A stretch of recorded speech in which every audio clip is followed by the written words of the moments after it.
Tony from MyGolfSpy here with Jose Miraflor from COBRA-PUMA Golf, and Jose and I are going to talk a little bit here about what it takes to bring a product to market, basically from inception to retail. Now, Jose, I think there may be some assumptions that basically what you guys do right out of the gate is take last year's driver and paint it orange. How does It's close. It's really close. No, actually, what we do is we look to our R&D guys, and they have stuff planned out for years of what they're working on to make performance better. How many years out are we talking at this point? The stuff you're working on, like right now in the lab, like ballpark it. I could say we're at least 2-3 years out. Yeah, depending on the technology you're looking for. So some's immediately ready. Some are things that we're saying, okay, this is a 3-year project. Let's start investigating this. Whether it's materials or a new type of technology, we're looking into it now.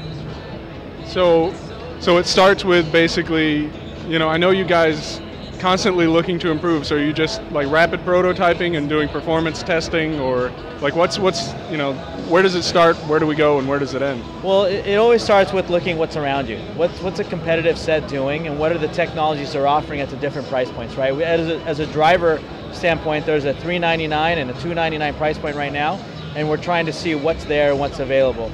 Then we take a look at the technologies that we have and say, what can we afford to put at this price point, and then ultimately test it to see if it's competitive against what somebody else is offering.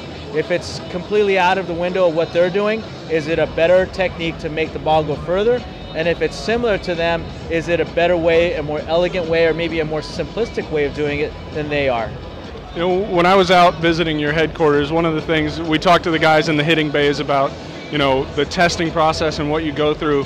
And one of the things they said is we'll keep testing and going back to the prototyping phase, keep testing until we get numbers from a variety of golfers, so real humans, not robots, that are statistically significantly better. What does that actually mean when we say statistically better? Whenever you test humans, you got to remember that there is a fudge factor or noise factor.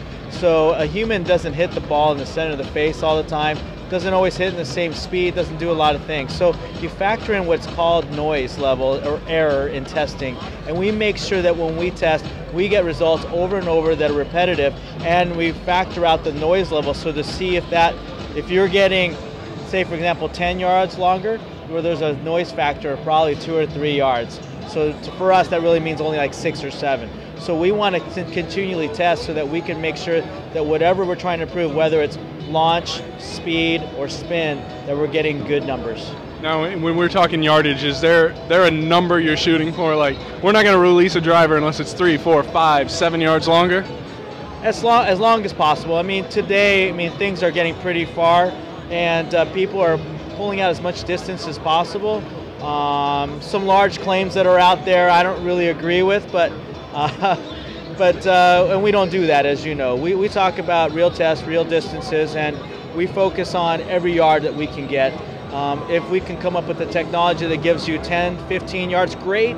If you come with technology that gives somebody 5 to 7 yards, well, hey, that's almost a full club, right? So that's pretty good for an iron. Nice, very nice.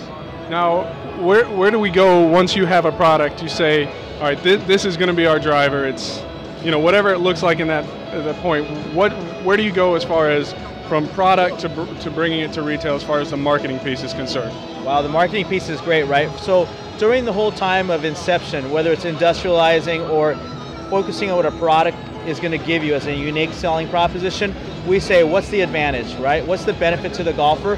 And then we take that to our marketing team and say, well, what's the big advantage of this? Like for this example this year with the MyFly technology, it's the first time you can ask a player and to just tell us what their loft is. Instead of golf pros or anybody telling everybody what their loft is, this year MyFly gives you the availability to find out the loft for you. Whether it's a perfect condition, in the wind, in really firm conditions, or really soft conditions, you can tell us because you get to try it yourself. Now, one of the things I remember Tom Priest telling us when we were out there, the average golfer doesn't produce the same type of numbers day in and day out. So, how do you account for that? Well, it's interesting, right? Because every day you wake up differently. Your feel is different. You could play in the morning. You're a different golfer in the morning and different golfer in the afternoon because you're just more loose in the afternoon. Everybody's a little different.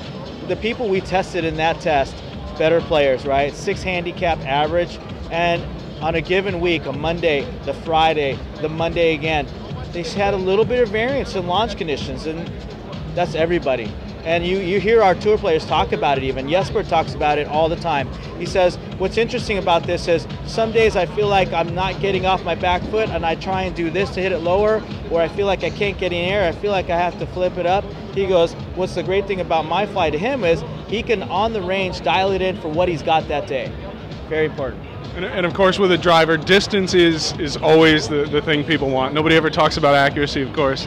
But, you know, we hear year over year, our readers tell us all these companies, they're stretching the truth a little bit. Cobra's maxed out, CT's maxed out. The USGA is not going to allow them to produce a driver that really goes any farther. So how do you make a driver that does go farther? That's great. That's a perfect example, right? We know God has given us a talent of speed. He's only given us a certain amount. Unless you're going to go through a body transformation workout program, you're not going to pick up any more ball speed, right? So if that's the case, then you have two other things you can work on. You can learn to launch it higher and take away spin. You're going to get some big distance there. So there's a good way to go about it. A lot of people are talking about they're making drivers, fairways, hybrids, even irons with higher launch and lower spin. That really is, that part at least is the truth. That's the way to get more distance today. Nice. And well, I got you, Jose. I know you've had a chance to walk around the floor here a little bit. PGA Show 2013. Is there anything you've seen that you just think is absolutely cool? I didn't have to walk far from our place. This place is pretty good. We saw a lot of good things. I've seen a lot of good training aids out there to help you be able to measure and know what you're doing. That's only good if you know what you're doing with it, right? I think anything's good that gets people want to play more golf, and that's what we're all about, enjoying golf and getting more people in and getting what used to be a very exclusive sport a little more inclusive, and I'm hoping more people come and play golf. All right, last thing, can you hook me up with Blair O'Neill? Let's talk when the camera's off. All right. Everybody's Jose Miraflor, COBRA-PUMA Golf. Enjoy golf.